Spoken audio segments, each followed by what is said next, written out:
자, 오늘 우리에게 주시는 말씀은요, 에베소서 6장 1절부터 4절까지 말씀입니다. 오늘 본문을 중심으로 하나님의 은혜를 나누기 원합니다. 이 시대는 참 외로운 시대입니다. 그렇죠? 혼자 살고 혼자 밥 먹고 혼자 여행 가고 혼행족들이 또 많이 일어나고 있다고. 혼밥족, 혼행족. 혼자의 삶의 카테고리를 이어가는 사람들이 점점 많아지고 있습니다. 일본을 보니까요, 레스토랑 소개가 잠깐 나오는데 일본 라면집이 나와요. 근데 꼭 독서실처럼 이 긴 테이블바에 앉아 있는데 옆에 사람 얼굴을 볼 수 없도록 전부 칸막이가 쳐져 있어요. 뿐만 아니라 혼자 오는 거 쑥스러울까봐 안에 키친도 볼 수 없고 서빙하는 사람도 볼 수가 없어요.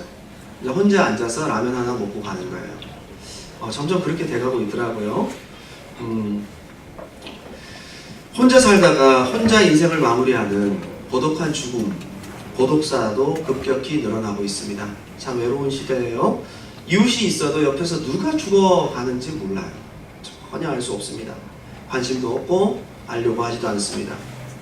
홀로 머물던 자리를 치울 사람이 필요했기에 돌아가신 분의 유품을 정리해주는 유품 정리 업체도 덩달아 늘어나고 있어요. 장례 서비스도요, 이제 트렌드가 바뀌어가고 있습니다. 혼자 돌아가시는 분들을 이렇게 장례 절차를 치러주는. 현재 포털 사이트에 연락처를 등록한 유품 정리 업체가 뭐 30-40군데가 넘는다고 해요. 유품 정리 업체 직원들이 가장 자주 듣는 요구가 있는데 아무도 모르게 해달라 이렇게 얘기를 한대요. 아무도 모르게 이 일들을 조용히 처리해달라. 참 씁쓸하죠. 왕래가 없었던 유족들, 조용히 방을 치워 새로 세입자를 들이려는 집주인 등은 주변의 눈을 가장 부담스럽게 생각합니다. 어느 특수업체, 청소업체 대표는요, 마음이 아파서 직접 유품을 정리 못하겠다고 의뢰하는 경우도 있지만 의뢰자 가운데는 빨리 청소하고 방을 빼서 그 보증금으로 장례를 치르려는 가난한 유족들도 많다고 합니다. 할 수도 없고 하기도 힘든 참 그런 시대, 외로운 시대에 살아가고 있습니다. 그런데 가정이 있다고 해서 외롭지 않느냐? 그건 아니에요. 혼자 살아도 외롭지만 가정이 있어도 외롭습니다. 저마다 가족 멤버들을 가만히 보면 다 외롭대요. 여러분 제일 바쁜 딸 외로울까요? 안 외로울까요? 예, 외롭답니다. 가장 친구 많이 만나러 다니고 제일 많이 SNS를 활동을 왕성히 펼치고 있는 딸도 외롭답니다. 예? 말할 친구가 없고 진짜 자기의 고민을 들어줄 진정한 친구가 없다고 외로워합니다. 그렇게 페이스북 사진 올리고 막 좋아요 100명 이상 넘어가고 말이죠. 친구 신청 맨날 들어오고 막 그런데도 외로운 거예요. 왜 그러느냐?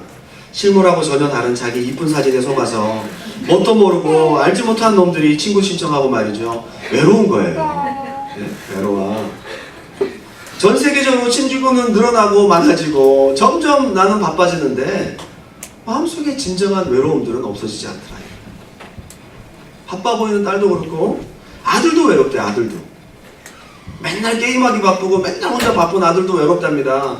같이 게임하고 놀아줄 친구가 없어서 외롭대. 자기가 누구인지, 자기는 뭘 잘하고 뭘 하고 싶은지 날마다 학교를 가며 적성에 맞지도 않는 하기도 싫은 공부를 꾸역꾸역 해가면서 힘들어 죽겠는데 가족들은 바쁘고 자기 얘기 들어줄 사람 없어요. 자기는 심각해 죽겠는데 대수롭지 않게 넘겨버리고 진짜 외로운 거예요. 아들들도 외로워요. 자기의 정체성이 뭔지, 자기는 누구인지 알아가야 될 시간에 정작 자기는 홀로 남겨져 있는 것 같은 외로움을 느낍니다. 여러분 엄마가 늘 바쁘잖아요. 도시락 싸고 점심때 하고 뭐 이것저것 하고 집 청소하고 외롭습니다. 집에서 외롭습니다. 가족들 다 보내고 나면 덩그러니 홀로 남아있는 빈집에 외롭습니다. 맨날 식구들 얘기 들어주기만 하고 정작 자기 속마음 털어놓을 사람이 없어서 외롭답니다. 어디 가서 엉엉 울고 싶은데 울 데가 없어요. 아들 유학 보내놓고 마음의 허전함을 달래지 못해 외롭습니다. 그래서 저 분당이나 저 뭐죠? 그런데 가보면요, 고기리에 점심때 외로운 아주머니들이 많이 계세요. 와글와글 바글바글 남편들은 된장찌개 짜장면으로 점심을 때우는데 외로운 많은 주부들은 거기서 한정식을 드시며 외로움을 달랩니다. 참 외로워요. 나름대로 외로운 거예요. 유학원 워킹홀리데이 온 사람들은 외롭지 않느냐? 외롭잖아요. 부모 외롭게 해놓고 자기도 외로워. 여기 와서 외로운 거지. 나도 케어받고 싶고 사랑받고 싶고 나도 누군가 챙겨주고 싶은 사람이 되는데 서러워서 울어. 빈 방에 혼자 앉아가지고 창문도 없는 방에서 울고 말이죠. 남들은 집도 잘 살아서 유학비도 팡팡 대주는데 나는 용돈도 없고 엄마한테 투정도 하고 싶은데 투정할 수도 없어. 엄마한테 전화하면 엄마가 더 죽는 소리 하거든요. 외로워. 갑자기 외로워집니다. 밖에 나가서 돈 버는 아빠는 안 외로운 줄 아세요? 얼마나 외로운 줄 아세요? 아빠들이 진짜 외로운 사람들이 아빠예요. 우리가 흔히 볼 수 있는 평범한 한 가장의 모습입니다. IT 업체 팀장으로 일하던 50대 초반 A씨는 2년 전 회사를 그만뒀습니다. 회사의 과중한 업무량을 더 이상 견딜 수 없는 거예요. 밤샘 그냥 하루 이틀도 아니고요. 주말 근무는 기본이고 매일 야근이 이어집니다. 회사의 부속품처럼 자기의 삶은 그냥 부속품처럼 왔다 갔다 하는 거죠. 이런 건 사는 게 아니야. 그리고 A씨는 아내에게 속마음을 털어놓습니다. 아내는 사표 내라는 거예요. 우리 진짜 사람답게 살아보자. 사표를 냅니다. 힘입어 사표를 냈는데 몇 달 후에 금방 뼈저리게 후회합니다. 할 게 없어요. 대책 없이 회사를 그만둬서가 아니라 도무지 할 게 없는 거예요. 만날 친구도 없고 딱히 즐길 취미도 없어요. 일벌레처럼 열심히 일하다 보니까 자기를 잃어버렸어. 뭐 해야 될지 모르겠는 거예요. 갑자기 시간을 너무 많이 주니까 이거 황당한 거지. 뭐 해야 될까? 괴로운 거죠. 여러분, 한국에 산이 참 많습니다. 한 1년만 지나면 안 가본 산 다 없어요. 다 산산이 다 가보고 이제 갈 데가 없다는 거예요. 동해, 서해, 남해 다 가보고 제주도까지 가봤는데 이제 한 2, 3년 지나면 갈 데도 없어. 외로운 것입니다. 제대로 놀아본 적이 없었기에 자신이 뭘 좋아하는지조차 모릅니다. 활달한 성격의 부인과는 달리 A씨는 굉장히 내성적인 편이라 프리랜서 기획자인 부인은 늘 스케줄이 넘쳐나지만 자기는 외로운 거예요. 그래서 이제 내가 쉬면 아들들하고 시간 좀 보내야 되겠다 했더니 아들들이 자기를 외면하는 아버지 갑자기 왜 그러세요? 바쁘게 꽁무니를 뺍니다. 갑자기 적응 안 되게 밥 먹자 그러고 막 사 마시자 그러고 적응이 안 되는 거지. 아빠는 외롭습니다. 또 다른 50대 성공한 중견 업체 CEO입니다. 이분은요. 친구들은 다 이 사람이 성공한 인생이라고 부러워하는데 이 사람은 정작 우울증에 시달린다. 늘 고독하다는 생각에 사로잡혀 있습니다. 속 시원히 자신의 속마음을 털어놓을 사람이 없습니다. 이 사람이 나중에 상담, 정신과 전문의에게 상담을 받았는데 자기가 결론을 얻은 거예요. 내 마음에는 행복이 없다. 내 마음에는 행복이라는 단어가 없다는 거예요. 자신이 행복하지 않다는 걸 발견한 거예요. 바쁘게 살다가. 이제는 좀 편안하게 놓아주고 싶은데 그럴 수 없습니다. 내가 이 정도로 사회적 성공을 이루었으니 그나마 사람들이 만나주지. 안 그러면 자기를 다 외면할 거라는 거예요. 날마다 사람들하고 스케줄이 있습니다. 비즈니스 미팅이 있습니다. 겉으로는 허허실실 웃으면서 부어라 마셔라 즐겁지만 속으로는 이놈들이 나를 이용해 먹을만 하니까 이렇게 나한테 만나자고 하는 거지 내가 돈도 없고 자리도 없으면 만나자고 하지 않을 거야. 이런 마음속에 불안함과 배신감들이 항상 있는 거예요. 머릿속에 일 생각으로 가득합니다. 아이들은 우리 아빠는 돈밖에 모르는 사람이야 라고 합니다. 자기가 스스로가 돈 버는 기계가 된 것 같고 그나마 그 돈을 벌지 않으면 또 안 될 것 같고 어쩔 수 없이 사는 바쁜 인생, 외로운 인생. 요즘에 한국에 소위 말해 기러기 아빠들이 많잖아요. 북미주 쪽으로나 유럽 쪽으로 보내기는 좀 돈이 안 되고 직장 생활하면서 아이들 유학을 보내고 싶은데 필리핀 아니면 중국이나 이런 데로 조금 저렴하면서 유학을 보낼 수 있는 한국이 좀 힘드니까 아이들 교육 환경이 너무 빡빡하니까 엄마랑 같이 보내고 혼자 남습니다. 기러기 아빠인 나길록 씨는요 40대 중반인데 얄팍한 주머니 탓에 끼니를 숱하게 인스턴트 음식으로 때웁니다. 4천만원, 5천만원 연봉이 되지만 매달 다달이 300만원씩 붙이고 나면 자기는 라면 먹습니다.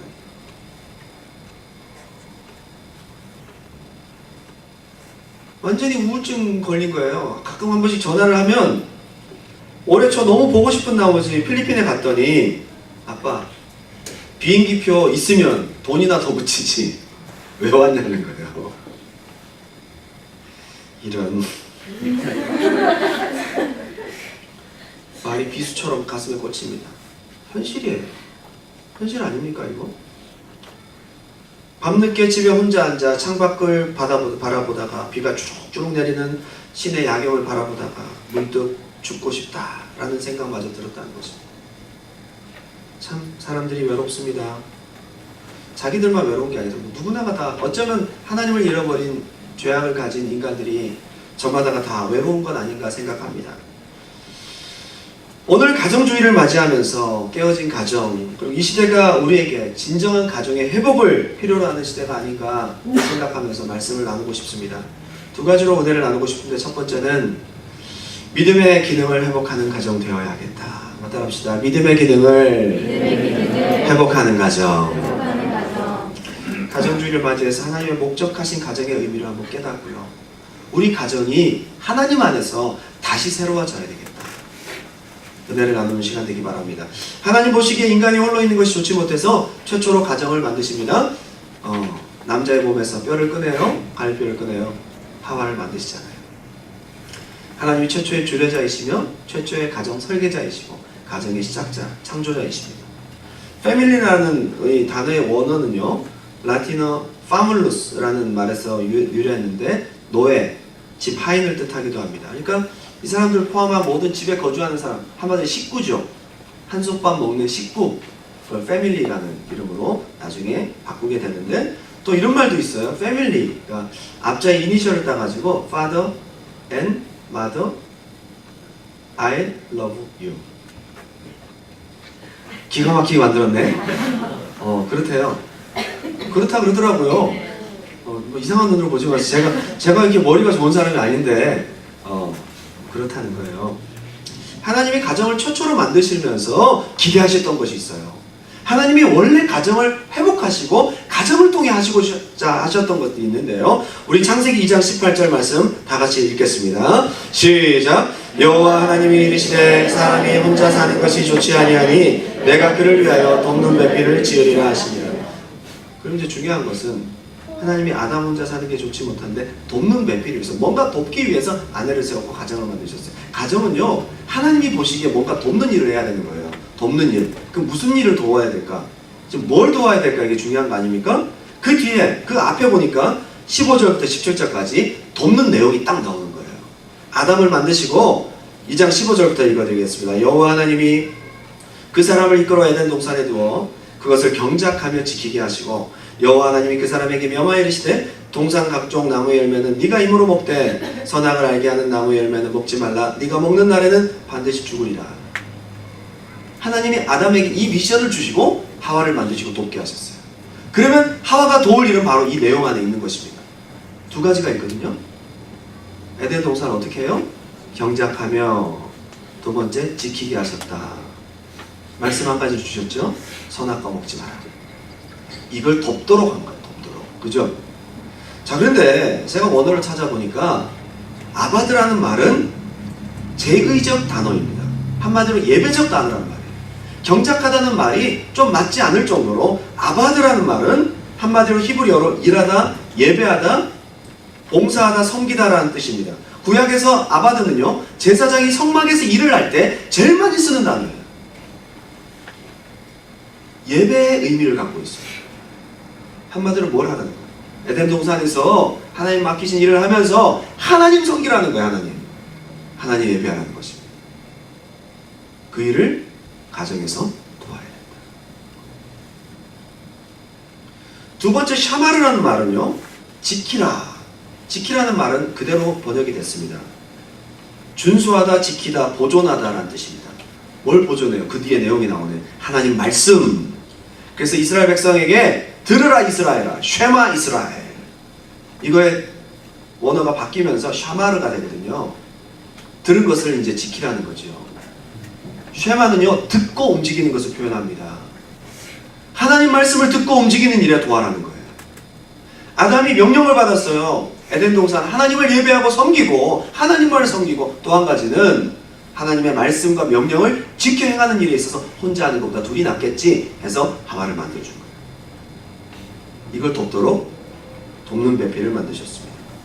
자, 그런데 여러분, 하와가 도왔어요? 안 도왔어요? 전혀 도움이 안 됐죠? 오히려 아담을 꼬드겨서 하나님 하지 말라고 했어요. 하와가 없었으면 더 나을 뻔했어요. 도우라고 했더니 더 망쳐놨어. 가정이 어떻게 됐을까요? 가정이 깨진 겁니다. 그래서 최초의 아담에게 도우라고 했습니다. 하나님 섬기려 하지 않습니다. 아바, 하나님 예배하고 하나님 한 분을 섬기라고 했는데 선악과 왜 따먹었어요? 하나님 배척하고 내가 스스로 살려고, 하나님 섬기지 않고 나 스스로 살려고, 내가 하나님 되려고 하는 배신한 거예요. 또 한 가지는 뭐죠? 선악과 따먹지 말라고 했는데 반대로 선악과 따먹었어요. 샤마를 깬 거예요. 아바들을 깬 거예요. 깨진 가정의 모습입니다. 창세기 2장 24절 보면요, 처음에 깨지기 전에 가정은 이랬습니다. 다 같이 한번 읽어볼게요. 시작. 이러므로 남자가 부모를 떠나 그의 아내와 합하여 둘이 한 몸을 이룰지로다. 아담과 그의 아내 두 사람이 벌거벗었으나 부끄러워하지 않아요. 기가 막힌 말씀. 가정은 서로 판단하지 않아요. 진짜 깨지지 않는 가정은 서로의 단점, 서로의 벗은 모습 부끄러워하지 않아요. 개의치 않아요. 서로를 사랑하고 감싸주는 거예요. 서로의 단점을 보지 않아요. 이게 하나님 안에서의 참된 가정의 모습이에요. 여러분, 문제 있는 가정들 보세요. 말 함부로 합니다. 그리고요, 애가 공부 못하면 누구 닮아서 그러냐는 거예요. 둘이 반반씩 닮아서 그래요. 누구한테 뭐라 그래요? 서로 남탓한단 말이에요. 이게 깨어진 가정이에요. 아닙니까? 자, 깨어진 가정의 모습, 단적인 모습입니다. 창세기 3장 12절 다 같이 읽겠습니다. 시작. 아담이 이르되 하나님이 주셔서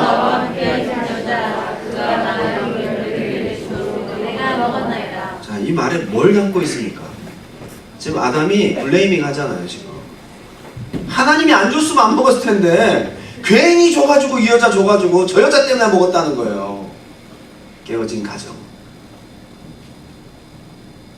여러분, 아내들이요, 내가 저놈만 안 만났으면 내가 이 꼬라지로 안 사는데. 깨어진 가정의 모습. 그렇게 살지 마세요. 하나님이 기뻐하시는 가정은 벗었으나 부끄러워하지 아니하더라. 근데 하나님에게서 벗어난 가정은 서로 남탓합니다. 서로 비교합니다. 하나님이 여러분에게 맞는 짝을 주신 거예요. 하나님 그 가정을 통해 기대하시는 게 있어요. 비난하지 마십시오. 하나님이 최고의 커플을 만나게 하신 거예요. 최고의 자녀를 주신 거예요. 지금부터라도 하나님 안에서 회복하시기 바랍니다. 할렐루야. 아담도 원망하고 하와도 원망합니다. 하와같이 가족 구성원들이 가정에서 믿음을 세우는 일에 협력하지 못하고 아담도 함께 시험 들어서 에덴 동산에서 떠나가는 거예요. 여러분, 교회에서 시험 들어서, 교회는 에덴 동산 아닙니까? 교회에서 시험 드는 거 가만히 보세요. 둘 다 같이 믿음 생활하다가 한 사람이 삐깍삐깍합니다. 그래서 자기가 수요예배 안 가니까 남편도 가지 말라 그러고, 자기가 금요예배 안 가니까 아내도 가지 말라 그러고, 자기가 새벽기도 안 오니까 다 가지 말라고 하고, 이게 별로 좋은 모습은 아니잖아요. 여전히 하와 같은 모습들이 우리 가정 가운데 있어요. 목적이 뭔데요? 아바드 샤마르예요. 가정에서 예배 드리세요, 여러분. 가정 예배 하십시오. 하나님이 최초로 창설하신 가정의 목적을 이루는 거예요. 가정에서 여러분의 가정이 에덴 동산처럼 되려면 하나님을 섬기고 아바드 주신 말씀을 지키고 함께 그 가정이 아름다워질 줄 믿습니다. 에덴 동산 하나님 앞에 있는 거예요. 그리고 한 교회를 섬기면서 남편과 아내가, 자녀가 서로 교회를 섬기고 예배 드리고 기도 생활하고 말씀대로 살 수 있도록 큐티하도록 도와주고 서로를 세워줄 때에 그 가정은 하나님 안에 있는 가정이 될 것입니다. 참 중요하죠. 참 미안한 데는 남편이 시험 들면 아내가 시험 들고, 아내가 시험 들고 남편이 시험 들고, 서로 시험 들게 만들고. 둘이 꼭 싸우면 왜 같이 교회를 안 와? 왜? 둘이 싸운 건데, 아니 나 교회 안 가, 나도 안 가! 이렇게 나오거든요. 화살이 꼭 교회 쪽으로 튀거든요. 둘이 화해하세요 그냥. 자꾸 교회 쪽으로. 달라진 점은요, 에덴 동산 쫓겨나고 난 다음에 아담과 하와가 정신을 바짝 차립니다. 서로 블레이밍 해봐야 소용이 없거든요. 이래서 안 되겠거든요. 기억합니다. 약속을 기억합니다. 여자의 후손을 딱 기억하는 거예요. 창세기 4장 1절에 다 같이 시작. 아담이 그의 아내 하와와 동침하매 하와가 임신하여 가인을 낳고 이르되 내가 여호와라 말미암아 등남하였다. 여러분, 하와가 어땠어요? 아기 낳느라 죽을 뻔했잖아요. 해산하는 고통을 경험한 거 아니에요? 그런데 하와가 하나님을 더 이상 블레이밍하지 않습니다. 찬양합니다. 어떻게 했다고요? 하나님으로 말미암아. 이제 정신 차렸네. 여러분 정신 차리는 가정 되시기 바랍니다. 가끔 깨질 수 있어요. 가끔 좀 할 수 있는데 그때 빨리 정신 차려야 돼. 아, 하나님이 하셨어. 그렇다고 하나님이 싸우게 하셨다는 건 아니고 하나님이 하실 거야. 원망하고 불평하고 서로를 비난하는 그 시점에 함께 하나님을 찬양하고 함께 노력하는 거예요. 얼마 후에 그들이 찬양으로 하나님께 영광을 돌렸지만 가인이 아벨을 쳐 죽입니다. 신실한 아들 아벨은 죽어버리고 가인은 하나님께 쫓겨나 버렸어요. 그 가정이 완전 쑥대밭이 된 거 아니에요? 고통스러운 가정이 된 겁니다. 슬픕니다. 괴롭습니다.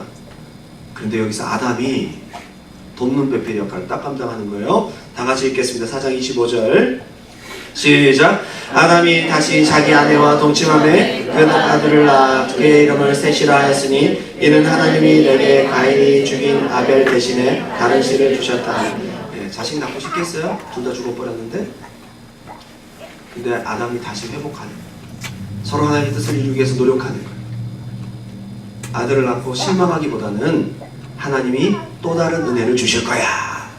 하나님을 다시 찬양합니다. 그런데 그 뒤에 보게 되면 26절에 셋도 아들을 낳고 그 이름을 에노스라 하였으며 그때의 사람들이 여호와의 이름을 불렀더라. 집단 예배가 회복되고 샤마르 아바드가 온전히 회복되는 공동체가 생기기 시작하는 거예요. 여러분, 가정은 하나님의 샤마르와 하나님의 아바드를 지키려고 노력하고 한 패밀리가 하나님의 영광을 위해 살아갈 때에 여러분 자녀와 여러분 후손이 복을 받게 된 줄 믿습니다. 믿음의 기능을 회복하는 가정 되셔야 돼요. 하나님이 최초에 왜 가정을 만드셨는지를 기억하셔야 합니다. 우리의 믿음을 세우는 공동체로 가정을 주신 것입니다. 노아 가족도요, 남들 다 욕해도 8명의 가족이 똘똘 뭉치니까 방주 만들어내는 거예요. 하나님의 뜻을 이루는 것입니다. 아브라함도 사라가 약속을 믿지 못했기 때문에 하나님 주시는 이삭의 약속이 점점 늦어지잖아요. 여러분, 가족들 멤버가 중요하단 말이에요. 어떻게 하느냐. 모세도 십보라가 따라갔었어야 돼요. 모세가 부름받을 때에 당신 혼자 가시라고. 자기는 안 갔어요. 모세가 민수기 시대에 딱 문제 생기잖아요. 아내가 없고 외로우니까 그 틈을 타고 사단이 역사하는 거예요. 구스 여인을 불법적으로 취합니다. 죄에 빠지는 거예요. 협력해야죠. 주님의 일에 함께 협력을 해야죠. 오늘 본문을 보니까 에베소서 6장 1절부터 4절까지가 나오는데 자녀들아 그리고 아비들아 역시 우리에게 다시 주시는 샤마르와 아바드입니다. 이것은 우리에게 주신 약속이고 이 약속을 지킬 때에 우리의 가정이 온전히 회복될 줄 믿습니다. 네.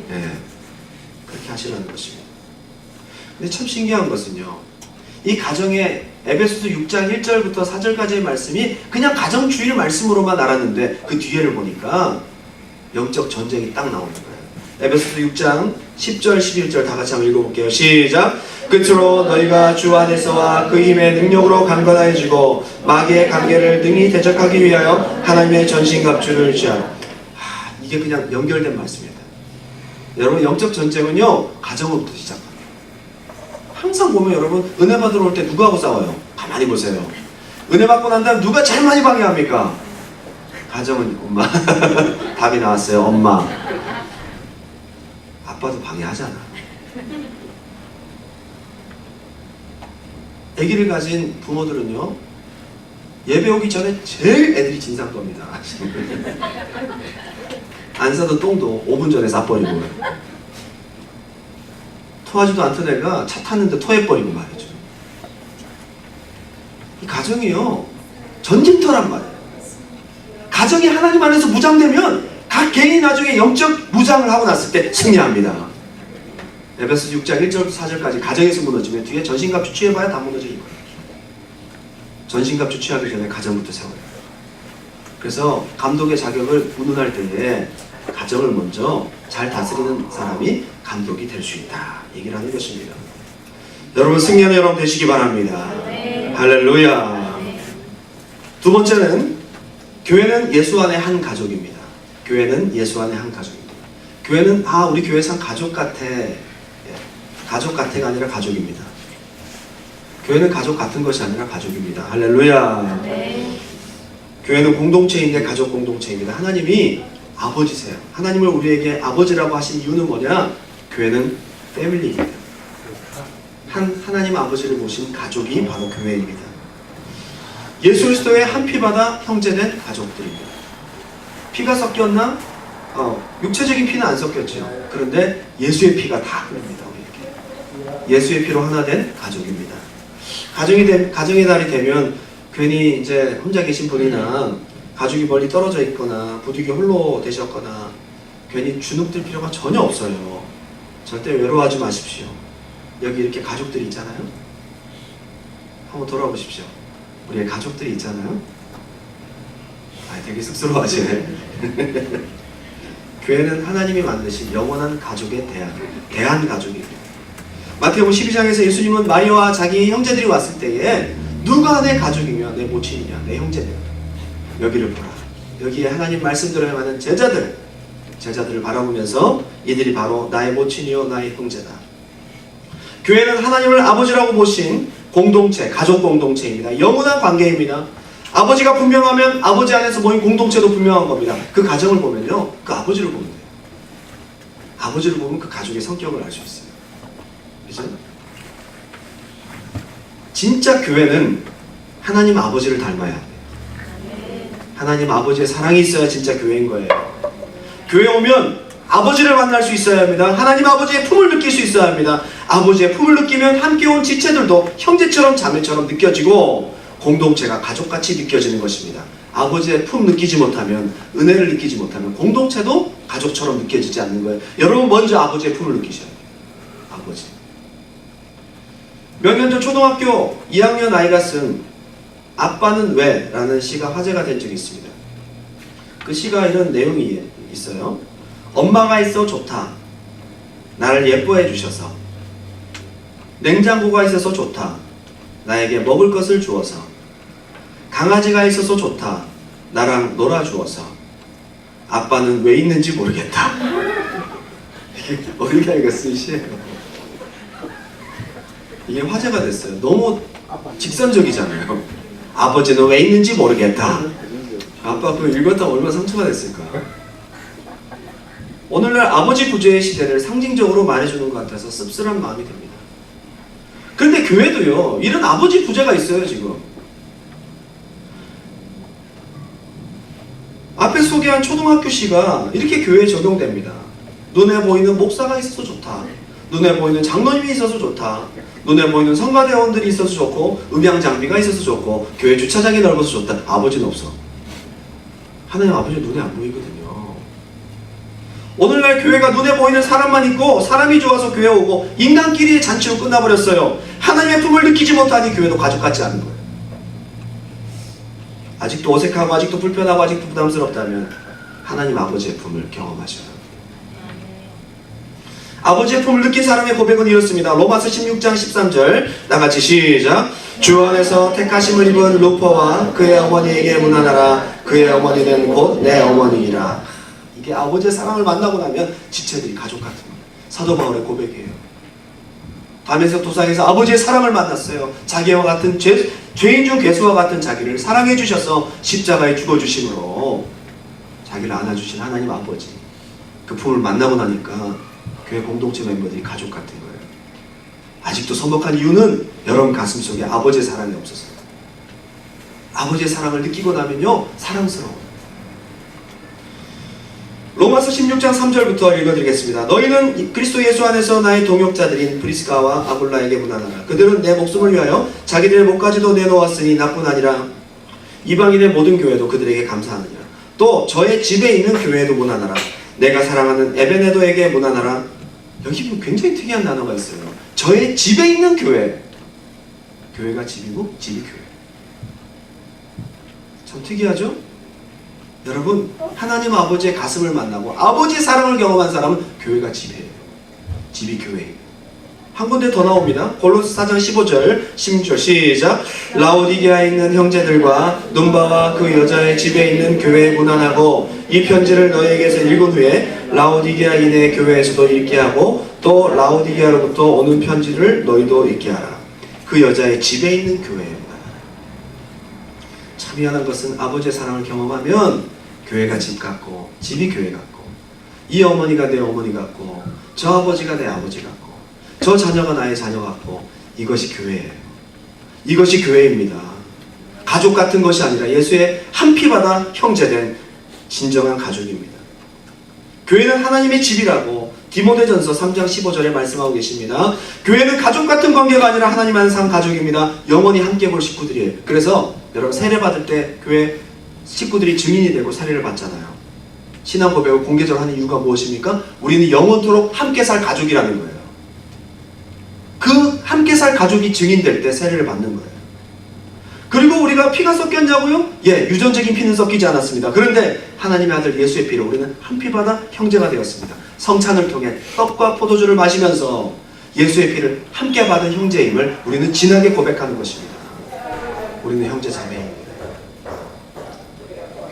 초대교회 극심한 박해를 받았던 크리스찬들이 심한 고문 속에서도 자기 기도처와 자기가 함께 있었던 크리스찬들을 불지 않았어요. 환난에 넘겨주지 않았어요. 고통을 받으면서도. 왜 그런지 아세요? 내 사랑하는 가족들 위해서 내 목숨을 고통이 있다 할지라도 그들을 보호하고 싶어요. 주계장막 시절 중국 지하교회 사람들이 발각되어 잡혀일지라도 절대로 원칙이 있었답니다. 그 사람들 이름을 부르지 않았어요. 가족들 중에 아직 믿음이 연약한 사람들 얼굴이 지나가는 거예요. 여러분 이게 진짜 가족의 마음 아닙니까? 교회에서 직분이 뭐가 중요합니까? 가족끼리 무슨 명예가 따집니까 여러분? 서로 경쟁관계가 없잖아요. 가족은. 여러분 가족끼리는 사랑입니다. 그죠? 가족은 네가 잘 되는 게 우리의 행복입니다. 여러분 가족들 중에 연예인 한 명 있어보세요. 좋습니다. 그죠? 여러분 막내 동생이 박보검이야. 좋겠죠? 불행하기도 할 거예요. 너를 보니까 아닌 것 같은데? 좀 그럴 때는 기분이 나쁘지만 그래도 좋아. 내가 박보검은 아니지만 내 막내 동생이 박보검이야. 가족이란 말이에요. 좋잖아요? 여러분 교회 식구들이 잘 되면 우리는 좋은 거예요. 그렇잖아요? 두란노 식구들이 잘 되고 기도 응답받으면 나도 막 기쁘고 좋은 거예요. 누군가가 아프다면 나도 함께 아프고 울고 기도해주고 김치 담그면 서로 나눠 먹고 김치 좀 나눠 먹읍시다. 김치 담궜다는 소식이 없어. 다 사드시죠? 네. 예. 돈 버는 것도 우리 어머니, 우리 가족 먹여 살리고 말이죠. 헌금을 하더라도 내가 가족들을 위해 헌신할 수 있다면 기쁨을 하지. 그거 가지고 막 따지고 말이죠. 가족은 그러지 않잖아요. 할렐루야.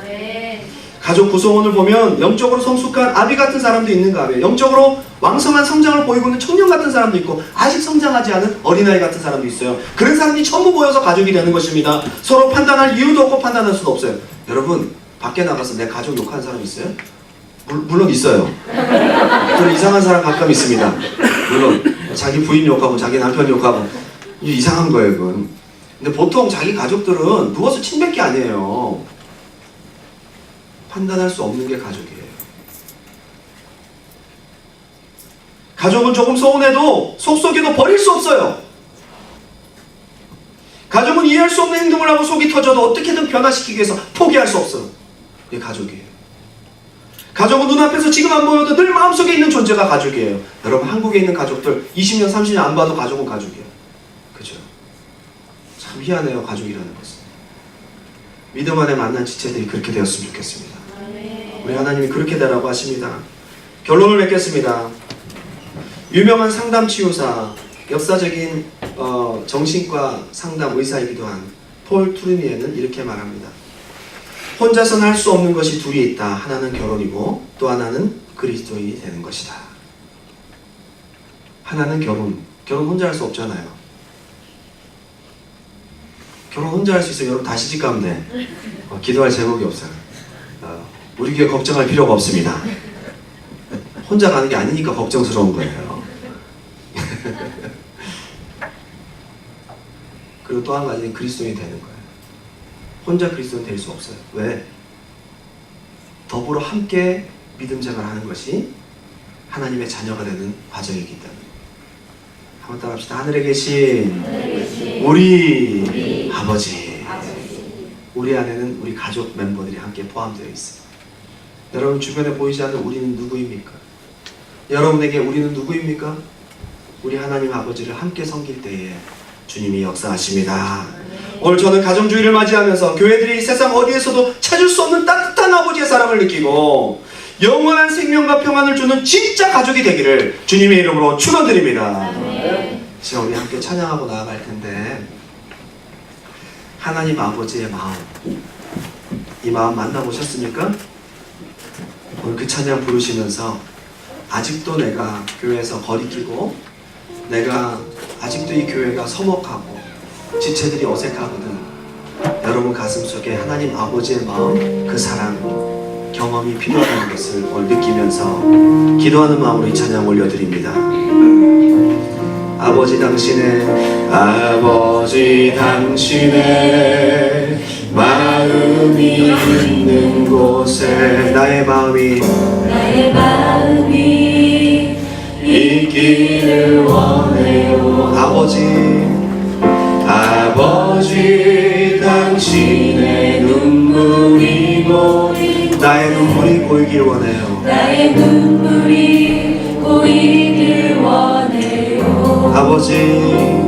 아버지 당신이 바라보는 영혼에게 나의 두 눈이 향하길 원해요.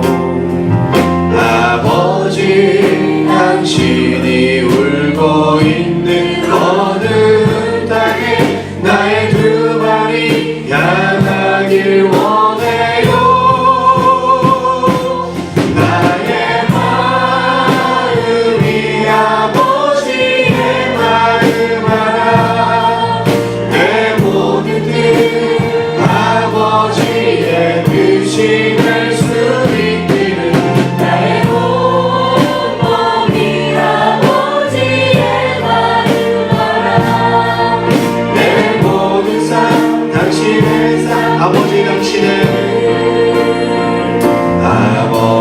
당신의 마음, 하나님의 사랑의 마음을 내가 느끼기 원합니다. 나의 마음이 있기를 원해요. 아버지 당신의 눈물이 보인 곳에 나의 눈물이 보이길 원해요. 아버지 당신이 바라보는 영혼에게 나의 두 눈이 향하길 원해요. 아버지 당신이 울고 있는 어두운 땅에 나의 두 발이 향하길 원해요. 나의 마음이 아버지의 마음 알아. 내 모든 뜻 아버지의 뜻이 될 수 있기를. 나의 온 몸이 아버지의 마음 알아. 내 모든 삶 당신의 나의 마음이 아버지의 마음 알아. 나의